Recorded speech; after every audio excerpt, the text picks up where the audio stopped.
What up, Schmoedown rockers? Okay, I guess it's singles week, technically. Well, that wasn't a bad one.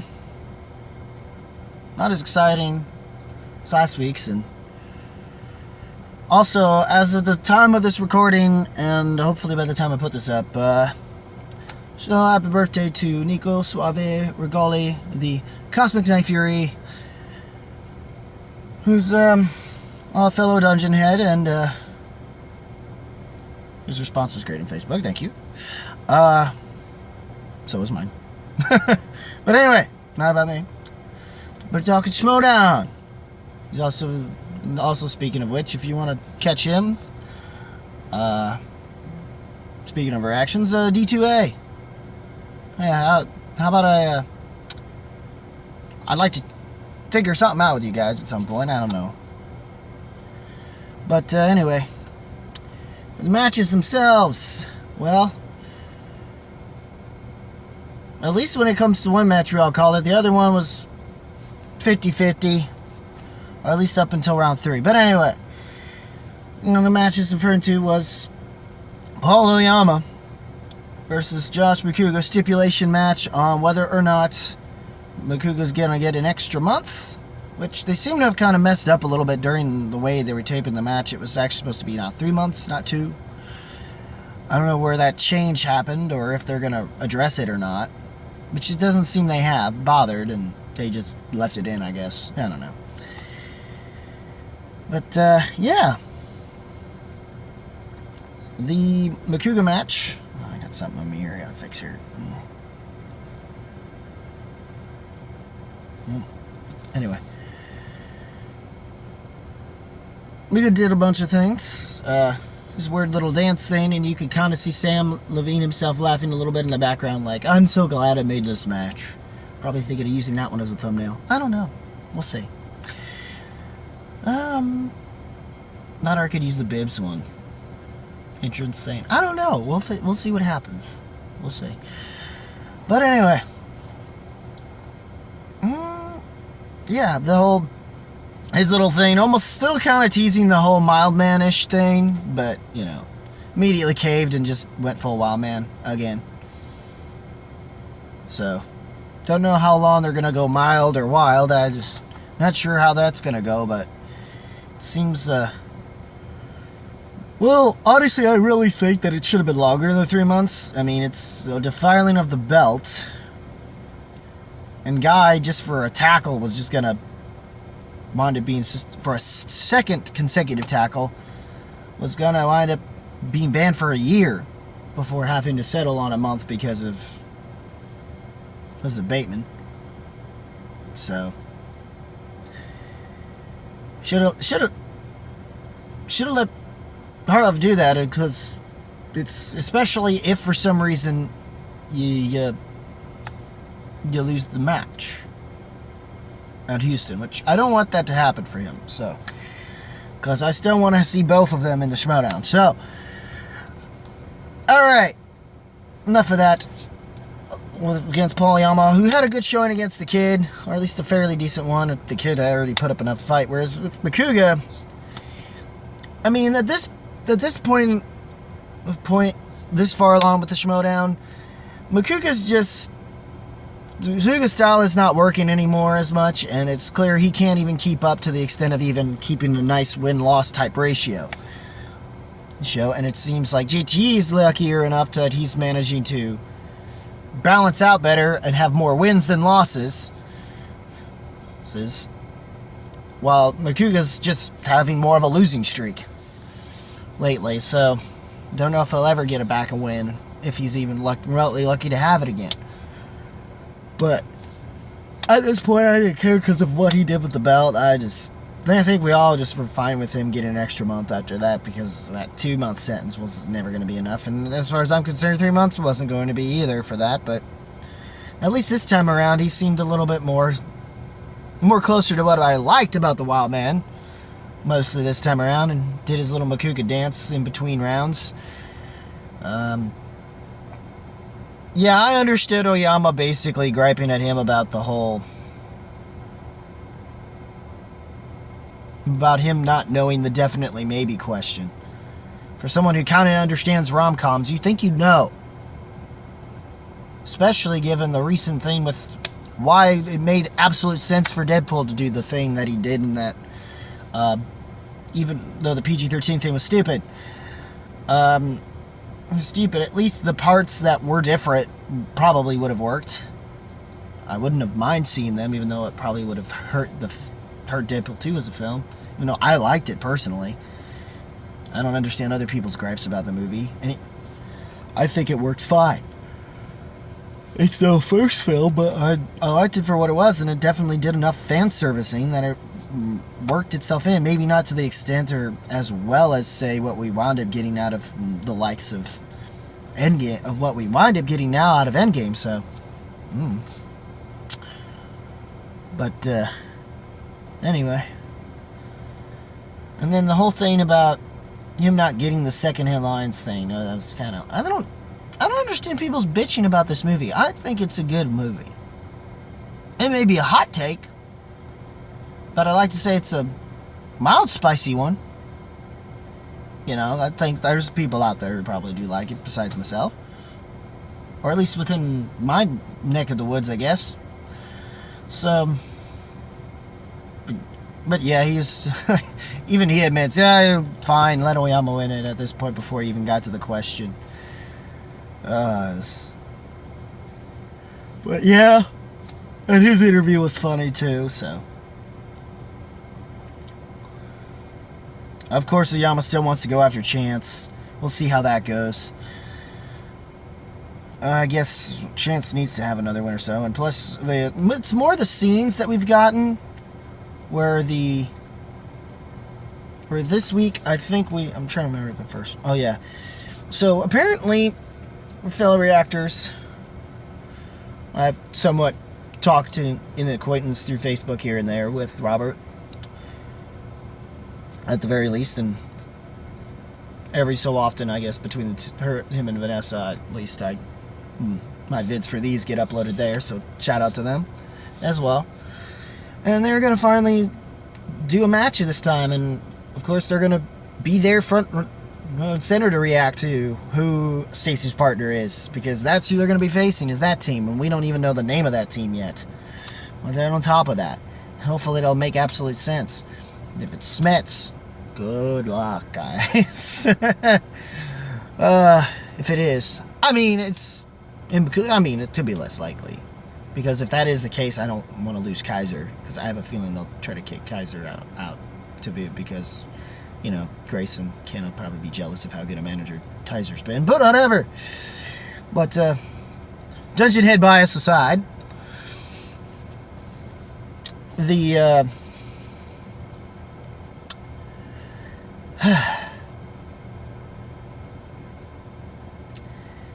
now we get to and yeah, he's gonna be gone for a while, but I'm not too worried about it. Hopefully we won't have to see him do that kind of stuff. Even though it was kind of funny up until that point, and then it was like, come on, we just got over the slap fade with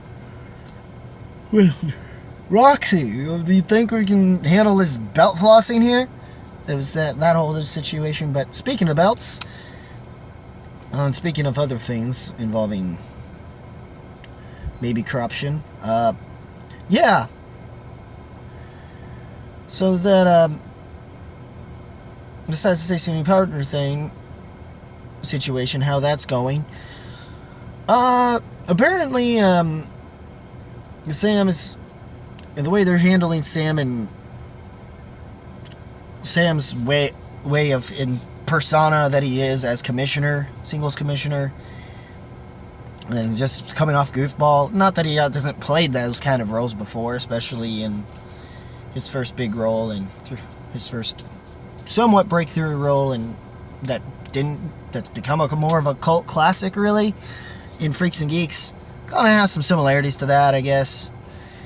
So, or at least that's just me. I don't know. It's been a while since I've seen Freaks and Geeks, but I'd say, yeah. And of course, him also,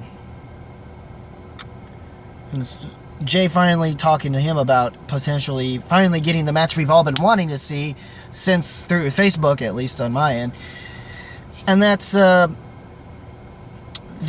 Kalinowski versus the Machine, Janine the Machine.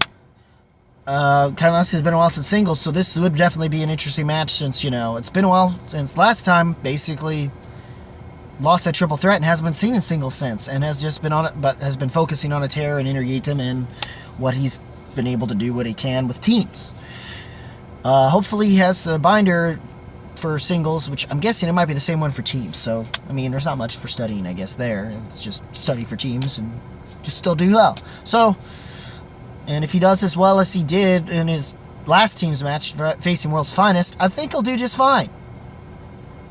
Fine, or at least put up enough fight, if not wind up... I as much as I would kind of want to root for Janine in this case, I do think Kalinowski does still have a little bit of an axe to grind after that loss, and he's going to want to be a little bit on of a tear for singles and potentially get up there, so... we'll see. We'll see. I'm just hoping at this point, I'm a little torn being per corruption, and I'm, you know, Janine sort of kind of was fellow Action Army, so, you know, I'm kind of a little torn on it, you know, so I'm kind of stuck in the middle with it. I just hope that they both put up a really good match, and I don't know if it'll be as, maybe on the level of the one that Corruption put up with World's Finest, at least, kind of a match, or in Janine's case, I guess the match she tried to put up with Chance, though, hopefully in her case, she'd have better luck and wind up winning the dang thing. That would be even more impressive, since technically,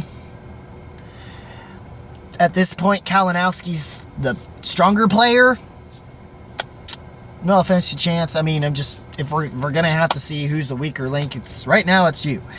But not saying that you aren't a strong player, and you've proven that at the live event up against them. But of course, your first loss being against Ethan Irwin, that's nothing to be ashamed about. So it's whatever with that. So that's which is an interesting back and forth between those two. So it'd even be more interesting if Kalinowski does win. Maybe him and Ethan going at it would be an even more interesting match. Who knows? But let's just say, for being called white bread, Kalinowski, even if you are, you got some whole grains. And yes, there are slices of white bread, of whole grain white bread. And we have to take a picture of that sometime. Who knows? I'll put it on Facebook. Anyway. But that's going to be interesting, and there's not too much. The match itself was fine when it came to finally the match we've been kind of building up for a while, since even the #1 contenders match, and since this year's free-for-all. William the Beast Bibbiani versus Dangerous Dan Murrell, and somewhat not so surprising. I mean, it's a good match, but it kind of winds up being put up in a way that I would almost put it next to, like, for some reason, it didn't work out in his favor, but it's not like he doesn't. It's weird because both of since, you know, Dan won the free-for-all, he went all the way and got MVP, so he has the #1 contender shot again. Bibbiani does, so anything could have happened with this matchup. Like, if Bibbs won, he could have had to face him again and lost the belt.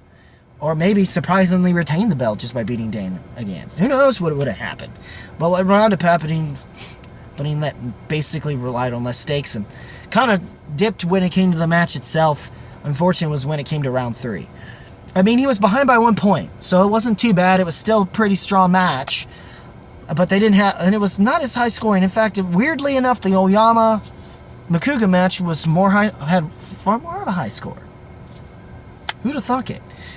But this is a championship match, mind you, and it seems Bibbs didn't overbet his points and got it wrong, unfortunately, and that's what mostly cost him the match. He did what he could for the round 4, but ultimately he needed to try to hit most of the points, and it's more the game that defeats him. It's not the knowledge. He has it, and he's proven it in the #1 contenders match. And speaking of which, don't know who he's going to face. That's more of the bigger thing. I'm surprised they haven't shown Bibbs with that title belt. You know, I'm surprised we haven't seen him wearing it. You know, at some point he's going to get that belt. I don't know if they're planning on making a new one again. I mean, they've already redesigned the new belts, which is what happened in both cut scenes during the match. The first one prior, so that they could make with between Levine and them, and Levine slightly hinted at possibly a comeback, or just it was just him just kind of just joking around and being a goofball and just kind of cock teasing us all. And it's probably will amount to nothing. We'll see what happens. At this point, even I understood Dan. Like, I thought he was going to play me. But the thing that really kind of stood out most, and poor Bibbs couldn't get, managed to get at least his 2-pointer, I think. Maybe a 3? I'm not sure which one, but one of them he did miss, and he wound up not getting the 5, and overall just gave Murrell a TKO. His 8th? His TKO number 8? Question is, can he do a 9 in the next one? And who knows, maybe if the next one does happen, he's almost hinting at a possible Iron Man match if those two do go at it, which wouldn't be a bad idea. I'm not against an idea, the boat. Not to be confused with Little Boat, Caleb Bowman, which is why I'm surprised he hasn't complained about it to Brad Gill, or current rundown boy, Brad Gilmore. So, about that whole boat thing he's been doing lately. But, yeah. The boat. He said something along the lines of possibly, ideally, like something kind of like a Survivors match type thing, which would be cool, especially if you're going to do it through like a Teams League type thing, which they've done for Iron Man match, but Iron Man match is that in a way. They could do something similar, like bring in some similar free-for-all-ish rules or something, or like do it free-for-all style, I guess, and then just have it be them two in teams going at it. Like, I don't know if like maybe have the two teams go at it in a single. I don't know how that would work. I mean, it'd be interesting to do it that way more as sort of an exhibition, or in a way if they want to do something free for all-esque, because I don't know how else they could do something like that. But it would be interesting. I'm not against the idea, basically. But, and then of course, like I said, the final thing, finally showing the Inner Geekdom and the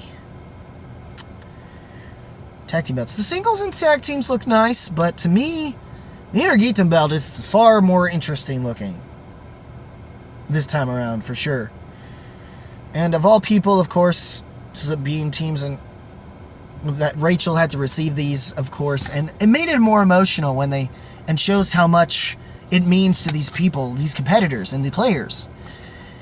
How the journey going into it, getting to that point of where they're at, and how much it brings some semblance of meaning, especially with how they've teared up and got to share this as a moment, and that was cool. That was cool, and you couldn't have ended it on such an more interesting note. Besides having, even though every so often, I guess Frank Janis does stats, I guess, and I guess this being a high-profile match, he figured he'd have to. I wouldn't have cared about it, but having stats or not, we could have just ended on that cutscene, and that would have been enough as far as I'm concerned. And, yeah, it's at some point, I mean, I'm not going to be able to see it today. I might be able to tomorrow. If not, I'll hopefully get to see it Wednesday then, which will be before everyone else at least does. I'll know that. I'll be able to by then for sure. But, yeah, I really did enjoy it. Overall, this is enjoyable. I wouldn't say it was this. I guess last week seemed stronger, but I mean the title match was still solid, as of course it should have been. But overall, that's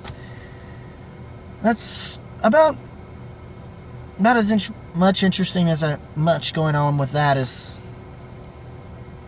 There's really not too much other than, waiting on what the next match will be. Hopefully, whenever the Navarro versus Smets is going to be. That's about my only other match right now, besides the stuff that's going to happen in the live event that I'm interested in, and as well as the potential possibility of one of those matches, the end of that match resulting in a potential Corruption versus Founding Fathers 2 for a Collision, which was now the Schmoedown Collision. I don't know. I didn't know if they were going to change it from Collision or not. But alright, whatever. But anyway, I guess that's it, guys. What did you all think about the matches this past week? Leave a comment below. Let me know. As always, guys, keep it random, keep it real, keep it rocking. If you smell what the movie trivia Schmoedown and Schmoedown rocks are cooking.